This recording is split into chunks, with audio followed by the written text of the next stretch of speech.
இன்னைக்கு அமெரிக்கா ரணகளத்தில் இருக்கு. ஏன் அப்படின்னு பார்த்தீங்கன்னா, ஒரு வித்தியாசமான ஒரு ட்ரோன்ஸ் வந்து அந்த ஊரை வந்து மக்களை வந்து பயங்கரமாக பயமுறுத்திட்டு இருக்கு. அந்த ட்ரோன்ஸ் ரெகுலராக மக்கள் பார்க்குற ட்ரோன் மாதிரி இல்லை. அதுதான் அங்கே பிரச்சனை. அதுதான் பிரச்சனையே.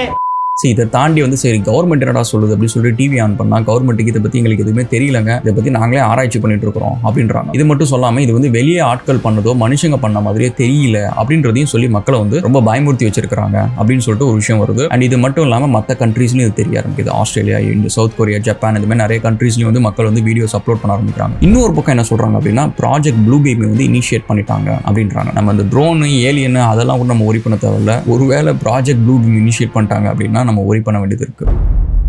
ஸோ நம்மளோட ஃபியூச்சர் ஜென்ரேஷன்ஸ் எல்லாமே மாறிடுறதுக்கான சான்சஸ் இருக்கு. ஸோ அது என்ன அப்படின்னு சொல்லிட்டு நம்ம பார்ப்போம். Welcome to Australian guys. Thank you for all the 11 support வீடியோஸ்லாம் பிடிச்சிருந்துச்சு அப்படின்னா சப்ஸ்கிரைப் பண்ணுங்க, ஃப்ரெண்ட்ஸ்லாம் ஷேர் பண்ணுங்க. நான் கையில் கட்டியிருக்கிற வாட்ச் வந்து armorado.comல கிடைக்கும். நம்ம சேனல் மெம்பர்ஸ்லாம் சேர்ந்து உருவாக்குனது. Check it out.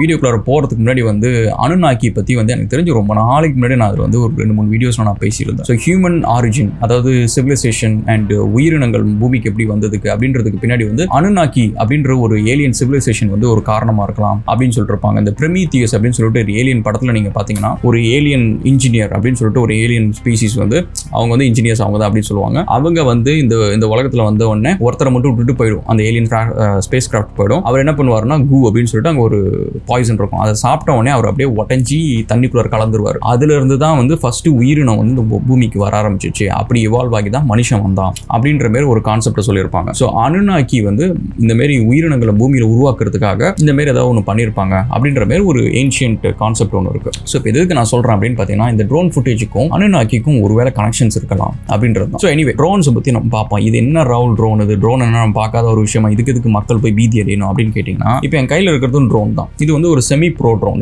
இது DJI Mavic Air 2 ட்ரோன் அப்படின்றது. ஸோ இந்த ட்ரோனை நீங்கள் பார்த்தீங்க அப்படின்னா வந்து நம்ம கை கடக்கமாக இருக்கு. லெட்ஸே இது வந்து ஒரு 300 கிராம்ஸ் 400 கிராம்ஸ் இருக்கும், 1/2 கிலோ இருக்குன்னு வச்சுக்கோங்களேன். இது பறக்கிறதுக்கு வந்து இந்த பிளேட்ஸ் தான் யூஸ் பண்ண போகுது. உள்ள மோட்டர் இருக்கும், இது ஃபேன் மாதிரி சுற்றும், இதுதான் இது பறக்க போகுது. இப்போ நியூயார்க்கு, நியூ ஜெர்சியில் அங்கே வந்து ட்ரோன்ஸ் நீங்கள் பார்த்தீங்க அப்படின்னா இந்த ஷேப்லேயே அது இல்லாமல் வேற ஷேப்பில் இருக்கு. அண்ட் ஆல்சோ இந்த ட்ரோன் பறக்கிறப்ப நீங்கள் பார்த்தீங்கன்னா காற்றுல வந்து லேசாக அப்படி ஆடிட்டே தான் இருக்கும். ஏன்னா ஸ்டெபிலிட்டி அப்படின்றது வந்து இது பறக்குது வந்து என்விரான்மெண்ட்டில் வந்து காற்று வேகமாக அடிக்கும். அந்த மாதிரி இருக்கிறப்ப ட்ரோன் கொஞ்சம் நவரும் இந்த மாதிரிலாம் இருக்கும். ஆனால் அங்கே இருக்கிற ட்ரோன்ஸ் வந்து நவராமல் அப்படியே அச்சில் அடிச்ச மாதிரி ஒரே இடத்துல நிற்குது அப்படின்னு சொல்லிட்டு சொல்கிறாங்க. அண்ட் இன்னொன்று என்ன அப்படின்னு பார்த்தீங்கன்னா, இந்த ட்ரோன்ஸ் வந்து கிட்டக்க போய் பார்க்கலாம் அப்படின்னு சொல்லிட்டு இப்போ மற்ற ட்ரோன்ஸ் இந்த மாதிரி வச்சிருக்கிறவங்களாம் அனுப்புறப்ப இந்த ட்ரோன் கிட்டக்க இன்னொரு ட்ரோன் நம்மளோட ட்ரோன் வரப்ப என்ன ஆகுது அப்படின்னு பார்த்தீங்கன்னா, தானா சிக்னல் லூஸ் பண்ணி கீழே விழுந்துருது. சிக்னல் ஜாமர் இருக்கிற மாதிரி அப்படின்னு சொல்லிட்டு. பட் இதில் இன்னும் ஒரு விஷயம் என்ன அப்படின்னு பார்த்தீங்கன்னா, ஒருவேளை சிக்னல் ஜாமர் இருக்கு அப்படின்னா இந்த ட்ரோனுமே கீழே விழுந்துருக்கணும், மனுஷன் செஞ்சதான் தான். ஸோ அது எப்படி அப்படின்னு சொல்லிட்டு அதுக்கப்புறம் இன்னொரு ரீசன் என்ன சொல்றாங்கன்னா, ராகுல் இது வந்து Iran, north Korea, China, Russia அவங்க யாராவது பண்ணியிருப்பாங்க அப்படின்னு சொல்லிட்டு அது பண்ணியிருக்க சான்சஸ் இருக்கு. But at the same time வந்து அவங்க அப்படி பண்றாங்க அப்படின்னா அவங்களுக்கு ஒரு ரீசன் இருக்கும். நம்மளே வந்து பாகிஸ்தானோ இந்தியாவோ யாராவது ஒருத்தவங்க இந்த மாதிரி ட்ரோன் அனுப்புறாங்க அப்படின்னா ஒன்று அட்டாக் பண்ணணும், இல்லை அந்த இடத்த வந்து சர்வைலன்ஸ் பண்ணணும். சர்வைலன்ஸ்னா இப்போ வந்து ஏதோ ஒரு மிலிட்டரி இன்ஸ்டலேஷன் இருக்கு அப்படின்னா அந்த மிலிட்டரி இன்ஸ்டலேஷனை வந்து போய் வேவு பார்க்கறது, இந்த மாதிரி வேலை செய்யணும். இல்லையா அதுவும் இல்லைன்னா சரி மக்களை வந்து பீதி அடைய வைக்கிறது, இந்த மாதிரி ஏதாவது ஒரு விஷயம் பண்ணணும். பட் இந்த ட்ரோன் வந்து மக்கள் வந்து அந்த அளவுக்கு சீரியஸாக எடுத்துக்கல ஃபர்ஸ்ட். அண்ட் செகண்ட் வந்து இது நியூ ஜெர்சி அப்படின்ற மாதிரி ஹைட்-எண்ட் மிலிட்டரி இன்ஸ்டலேஷன்ஸ் இருக்கிற ஏரியாஸ் இல்லாம ஒரு ரெகுலர் சிவிலியன் ஏரியாஸ்ல பொதுமக்கள் இருக்கிற ஏரியாஸ்ல வந்து இந்த ட்ரோன்ஸ் இருக்கு. ஸோ அந்த இடத்துல வந்து இந்த ட்ரோன்ஸ் வந்து மக்களை வந்து ஒரு ரொம்ப கம்மி பாப்புலேஷன் இருக்கிற இடத்துல வந்து எதுக்கு இந்த வேலையை செய்யணும். அண்ட் ஆல்சோ இந்த ட்ரோன் வந்து சம்மந்தமே இல்லாம ஏதோ ஒரு ரேண்டமா ஒரு இடத்துல வந்து பார்த்தீங்கன்னா ரொம்ப நேரம் இருக்கு, அவர்ஸ் கணக்கில். அண்ட் இதுக்கப்புறம் இன்னொரு முக்கியமான ஒரு விஷயம் என்னன்னா, இப்போ என் கையில் வச்சிருக்கிற ட்ரோன் வந்து ஒரு சிவிலியன் யூஸ் பண்ற ரெகுலரான ஒரு செமி ப்ரோ ஷூட்டிங் ட்ரோன், அதாவது வீடியோ ஷூட் பண்ற ட்ரோன். இதுவே கமர்ஷியல் ட்ரோன்ஸ் அண்ட் இண்டஸ்ட்ரியல் ட்ரோன்ஸ்லாம் அதெல்லாம் பார்த்தீங்க அப்படின்னா வந்து மேக்ஸிமம் இந்த ரூம் சைஸ் இருக்கும், மேபி இதோட பெருசாக கூட இருக்கும் அந்த ரூம் சைஸ். பட் அந்த ட்ரோன்ஸ் வந்து நியூ ஜெர்சியில் இருக்கிற ட்ரோன்ஸ்லாம் வந்து ஒரு பஸ் சைஸுக்கு இருக்கு அப்படின்றாங்க. ஸோ பஸ் சைஸுக்கு இருக்குன்னா அந்த பேலோட அதுக்குள்ள இருக்கிற வெயிட் வந்து பார்த்தீங்கன்னா டன் கணக்கில் இருக்கும். அந்த டன் கணக்கில் வந்து அதை சுத்திட்டு அந்த மோட்டர் இது பண்ணணும் அப்படின்னா பெரிய பெரிய மோட்டர் இருக்கும், பெரிய பெரிய விங்ஸ் எல்லாம் பெருசாக இருக்கும், சஸ்டெயின் பண்ணுறது. ஸோ அப்படி இருக்கிறப்ப அங்கேருந்து ஹீட் சிக்னேச்சர் வரும் அப்படின்றாங்க. பட் இந்த ட்ரோன்ல ஹீட் சிக்னேச்சரே இல்லை. அங்கே தான் வந்து மக்கள் வந்து பீதி அடைகிறதுக்கான ஒரு சில விஷயங்கள் ஆரம்பிக்குது. ஏன்னா இந்த ஹீட் சிக்னேச்சர் என்ன அப்படின்னு பார்த்தீங்கன்னா, இப்போ இந்த ட்ரோன்ல வந்து இந்த ஃபேன் வந்து இந்த இடத்துல சுத்துறப்ப இந்த இடத்துல வந்து உங்களுக்கு ஒரு மோட்டர் இருக்கும். இந்த மோட்டரோட ஹீட் வந்து வெளியில் எப்படி இருந்தாலும் வரதான் செய்யும். அந்த ஹீட் சிக்னேச்சர் வந்து ஹீட் தெர்மல் கேமராஸ்ல பார்க்குறப்ப அங்கே ஹீட் சிக்னேச்சர் இல்லை அப்படின்றாங்க. சரி ஒருவேளை வந்து இந்த ட்ரோனோட மோட்டர்ஸ் எல்லாத்தையும் வந்து ஹீட் இது வெளியில் வராத மாதிரி இன்சுலேஷன் மெட்டீரியல் தான் போட்டிருப்பாங்கல்ல அப்படின்ற சான்சஸ் இருக்கு. ஏன்னா B-2 ஸ்டெல்த் பாம்பர், SR-71 அப்படின்ற மாதிரி சில ஜெட்ஸ் எல்லாம் வந்து 30-40 வருஷமா வந்து யூஸ்ல இருக்கு. அப்பயே வந்து டெக்னாலஜி அந்த அளவுக்கு அட்வான்ஸ்ட் இருந்துச்சு. அதோ ரேடாரே வந்து ரிஃப்ளெக்ட் பண்ணி போகாது. ஸோ அந்த அளவுக்கு அது மேலே வந்து ஒரு காஸ்ட்லியான ஒரு கெமிக்கல் கோட்டிங் இருக்கு அண்ட் ஹீட் சிக்னேச்சர் வெளியில் வரக்கூடாது அப்படின்ற மாதிரி. ஸோ அது ஒன்று இருக்கு. அண்ட் இன்னொன்று என்னன்னா இதில் சவுண்ட் வரல அப்படின்றாங்க. இப்போ இதுல ஒரு ப்ரொபல்ஷன் சிஸ்டம் இருக்கு அப்படின்னா மோட்டார்னாலும் சவுண்ட் வரும். ஸோ இதை தாண்டி வந்து இப்போ நம்ம கார்ல இருக்கிற இன்டர்னல் கம்பஷன் இன்ஜின் இருக்குன்னு வச்சுக்கோங்க, அதுலேயே நம்மளுக்கு சவுண்ட் வரும். காலை ரெவ் பண்ணிங்கன்னா நீங்கள் சவுண்ட் வரும். சரி, இப்போ அது இல்லைனாலும் ஒரு ஜெட் ப்ரொபல்ஷன் சிஸ்டம் இந்த இருக்கிற ஒரு பஸ் சைஸுக்கு இருக்கிறதுக்கு வந்து கண்டிப்பாக வந்து ஜெட் ப்ரொபல்ஷன் அந்த மாதிரி இருக்கும். ஸோ ஜெட் ப்ரொபல்ஷன்லாம் இருந்துச்சு அப்படின்னா அங்கே வந்து ஒரு கிளியராக வந்து ஒரு எக்ஸாஸ்ட் இருக்கும். எக்ஸாஸ்ட்ல வந்து கண்டிப்பாக ஹீட் வரும், இல்லைனாலும் சவுண்ட் வரும். இது எதுவுமே இல்லை அந்த ட்ரோன்ல அப்படின்னு சொல்லிட்டு தான் வந்து மக்கள் வந்து கொஞ்சம் கொஞ்சமாக வந்து பீதி அடைய ஆரம்பிக்கிறாங்க அப்படின்ட்டு. இதுக்கப்புறம் போலீஸ் டிபார்ட்மெண்ட் எல்லாரும் வந்து என்ன பேர்னா சில போலீஸ் டிபார்ட்மெண்ட்ல வந்து ஷூட் பண்ண ட்ரை பண்ணியிருக்காங்க. அது ஒன்றுமே ஆகல. இண்டஸ்ட்ரியல் ட்ரோனை வந்து கிட்டக்க விட்டு அதை பார்க்க விட்டுருக்காங்க. கிட்டக்க போனோன்னே அது என்ன ஆகுது அப்படின்னா டக்குன்னு அது லைட் எல்லாம் ஆஃப் ஆகி அப்படியே காத்தோட காத்த கரைஞ்சிடுது. அது எந்த சைடு போகுதுன்னு தெரிய மாட்டேங்குது அப்படின்னு சொல்லிட்டு மக்களால் கிட்டக்க போய் பார்க்கவே முடியல. எனக்கு இன்னொரு விஷயம் நினைச்சுக்கோங்களேன், அந்த காலத்துல தான் வந்து போட்டோ இந்த யூஎஃப்ஓ ஃபுட்டேஜ் எல்லாம் கிளாரிட்டி இல்லாம இருக்கும். இப்பதான் நம்ம கையில எல்லார் கையிலும் செம போன்ஸ் எல்லாமே இருக்கு. இன்னமும் சரி அப்படி இல்லைனாலும் சரி யார்கிட்ட ஒரு டெலஸ்கோப் கூட இருக்காது, ஒரு டெலஸ்கோபிக் லென்ஸ் இருக்காதா, அதை வச்சு கிளியரா ஒரு ஜூம் பண்ணி ஒரு ஷாட் எடுத்து அனுப்புங்களையா அப்படின்னு பார்த்தா எவனுமே இன்டர்நெட்ல அதை அப்லோடும் பண்ணல. ஸோ இந்த ட்ரோனை பத்தியான மிஸ்ட்ரி வந்து கண்டினியூ ஆகுது. அமெரிக்கன் கவர்மெண்ட் வந்து இதை பத்தி எங்களுக்கு எதுவுமே தெரியல, இதை நாங்கள் ரிசர்ச் பண்ணிருக்கிறோம், தெரிஞ்சதுக்கு அப்புறம் சொல்றோம், ஆனா இதனால எந்த ஒரு பாதிப்பும் கிடையாது அப்படின்ற ஒரு விஷயத்தையும் சொல்றாங்க. மக்கள் வந்து திருப்தி அடையல. இப்போ இதுக்காக கொஞ்சம் கலவரம் போயிட்டு இருக்கு. சரி, இப்போ இதுக்கும் இது என்ன ப்ராஜெக்ட் ப்ளூ பீம் அப்படின்னு கேட்டீங்கன்னா அங்கதான் வந்து ஒரு சின்ன கேட்ச் இருக்கு. ப்ராஜெக்ட் ப்ளூ பீம் அப்படின்ற ஒரு விஷயம் வந்து ஒருவேளை உண்மையா அது நடக்குது அப்படின்னா நம்ம எல்லாருமே ரொம்ப கேர்ஃபுல்லா இருக்கணும். ஏன் அப்படின்னா அதுல 4 ஸ்டேஜஸ் இருக்கு. அது வந்து பல வருஷமா பிளான் பண்ற ஒரு பெரிய ஒரு ப்ராஜெக்ட். அது அந்த ப்ராஜெக்ட் ப்ளூ பீம் நடக்க போகுது அப்படின்னாலே இலுமினாட்டி இருக்கிறது வந்து 100% கன்ஃபார்ம். ஸோ அப்போ இலுமினாட்டி இருக்கிறது ப்ராஜெக்ட் ப்ளூ பீம் இதெல்லாம் நம்மளுக்கு எதுக்கு ராகுல்? நம்ம வேலையை பார்த்தோமா, ஸ்கூலுக்கு போனோமா, படிச்சோமா, ஏதோ ஒன்று பண்ணோமான்னு இருக்க போறோம் அப்படின்னா no, everything is gonna change. இதுல என்ன பண்ண போறாங்க அப்படின்னு பார்த்தீங்கன்னா ஃபர்ஸ்ட்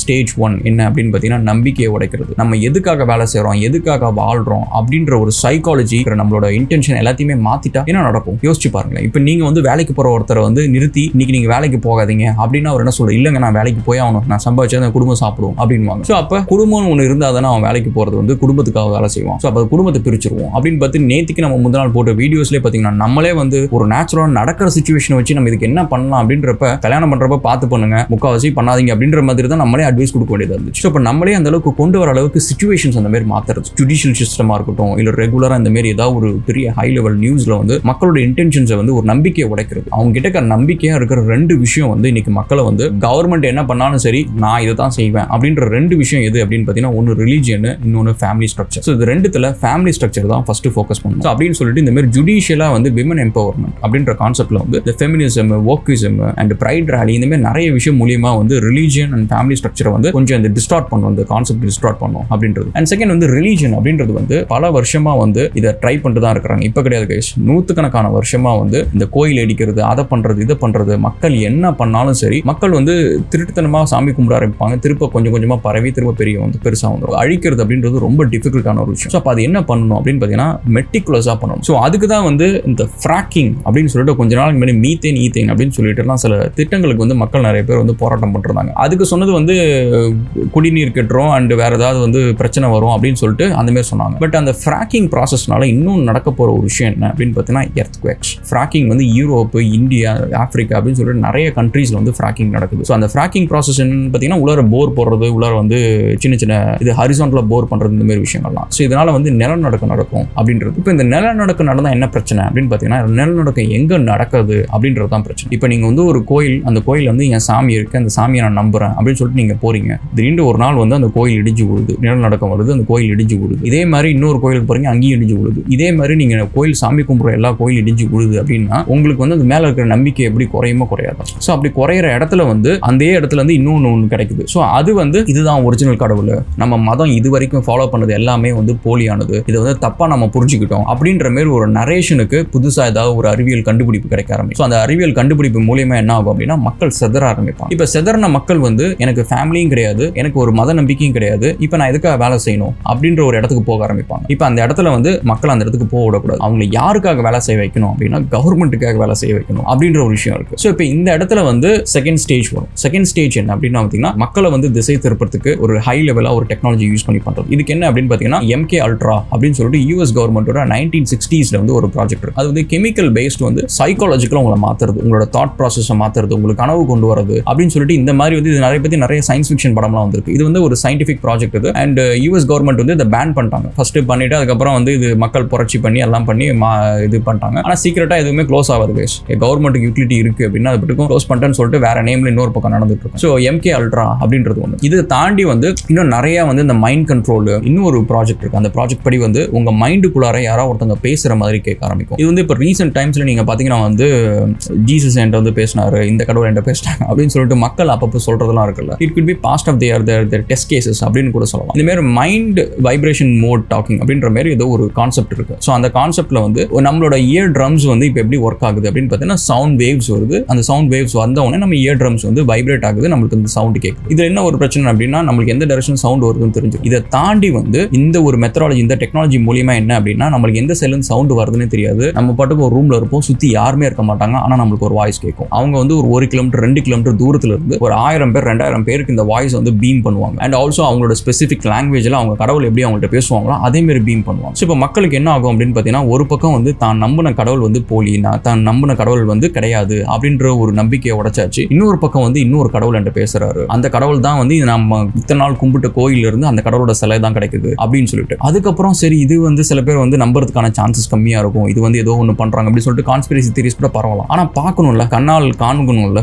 பார்க்கணும்ல, அதுக்கு என்ன பண்ணுவாங்க அப்படின்னு பார்த்தீங்கன்னா ஹோலோகிராமிக் டெக்னாலஜிஸ். நீங்க பார்க்குற நிறைய நேரம் வந்து ஹோலோகிராம்னு சொன்னோன்னே நிறைய பேர் வந்து இந்த டால்ஃபின் ஜம்ப் பண்றது அதெல்லாம் சொல்லுவாங்க. அதெல்லாம் வந்து ஆக்மெண்ட் ரியாலிட்டி. ஆக்மெண்ட் ரியாலிட்டிக்கும் வந்து ஹோலோகிராமுக்கும் நிறைய டிஃபரன்ஸ் இருக்கு. ஆக்மெண்ட் ரியாலிட்டி வந்து நீங்க ஏதோ ஒரு டிவைஸ் வேணும். இப்போ இந்த மாதிரி ஒரு ஃபோன் இருக்கு அப்படின்னா அந்த ஃபோனை வச்சு நான் பார்த்தா தான் அந்த ஆக்மெண்ட் ரியாலிட்டி எனக்கு தெரியும்.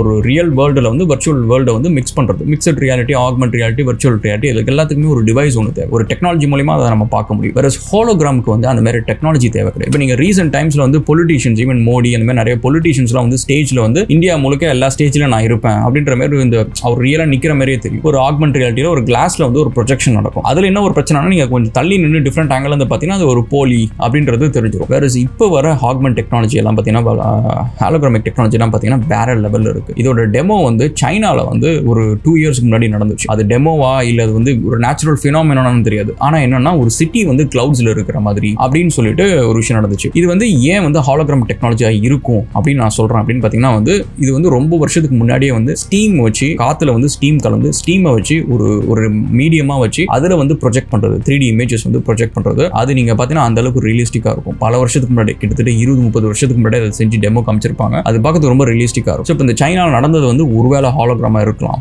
அப்படின்றதுக்கான சான்சஸ் வந்து ரொம்பவே அதிகமா இருக்கு. ஸோ இப்போ என்னன்னு பார்த்தீங்கன்னா ஸ்டேஜ் 2ல வந்து மக்களுக்கு வந்து இந்த மாதிரி புதுசா ஒரு நம்பிக்கையை கொண்டு வரும். இதுதான் வந்து கிறிஸ்டியன்ல பார்த்தீங்கன்னா மற்ற எல்லா ரிலிஜனோட இந்த ப்ராஜெக்ட் ப்ளூ பீம் வந்து கிறிஸ்டியானிட்டி கூட ரொம்ப அலைனா இருக்கும். அதுல தான் நீங்க பார்த்தீங்கன்னா ஆன்டி கிரைஸ்ட் அப்படின்னு சொல்லிட்டு ஒரு கான்செப்ட் இருக்கு. தலையில வந்து ஒரு புல்ல பிறக்கும், அந்த புல்ல வந்து 3 6 போட்டுருக்கு. தமிழ்ல ஜென்மன் நட்சத்திரம் அப்படின்னு சொல்லிட்டு ஒரு படம் வந்திருக்கு. இங்கிலீஷ்ல வந்து ஓமன் சொல்லிட்டு ஒரு படம் வந்திருக்கு. 3 பார்ட் வந்திருக்கு. ஸோ அதை செக் பண்ணி பாரு. ஸோ அந்த படத்துல வர மாதிரி வந்து ஒரு ஆன்டி கிரைஸ்ட்ன்ற ஒருத்தன் வந்து மக்கள் மத்தியில் ரொம்ப பாப்புலர் ஆவான், மக்களுக்கு ரொம்ப நல்லது செய்வான், கடைசியா வந்து அவன் வந்து மக்களை வந்து கெட்ட வழியில கொண்டு போவான் அப்படின்ற மாதிரி ஒரு கான்செப்ட். ஸோ இப்போ இந்த ப்ராஜெக்ட் ப்ளூ பீமோட செகண்ட் ஸ்டேஜ்ல என்ன நடக்கும் அப்படின்னு பார்த்தீங்கன்னா there comes a savior. எப்படி வந்து ஜீசஸ் வந்து ரப்சர்னு சொல்லுவாங்க கிறிஸ்டியானிட்டி. அந்த ரப்சர் என்ன அப்படின்னு பார்த்தீங்கன்னா வந்து ஜீசஸ் வந்து திரும்ப வந்து உயிர் பெற்று அவர் ஒரு அப்பியரன்ஸ் கொடுப்பாரு, நான் தான் கடவுள் அப்படின்னு சொல்லிட்டு ப்ரூவ் பண்ணுவார். அதுக்கப்புறம் மக்கள் எல்லாத்தையும் கூட்டிட்டு சொர்க்கத்துக்கு கூட்டிட்டு போறது. இதுதான் வந்து கிறிஸ்டியானிட்டியோட ஜட்மெண்ட் டேக்கு அப்புறம் நடக்க போற ஒரு விஷயம். அந்த ரப்சர் கான்செப்ட்ல வந்து ஒரு ஹோலோகிராமிக்ல ஒரு கடவுள் தெரிய ஆரம்பிப்பார் உலகம் முழுக்க. அந்த கடவுள் வந்து நீங்க பேசுற மொழியிலேயே பேச ஆரம்பிப்பார். ஸோ நீங்க வந்து என்னமோ அவர் மண்டக்குள்ளார பேசுற மாதிரி இருக்கும், அவர் கனவுல வர மாதிரி இருக்கும். இந்த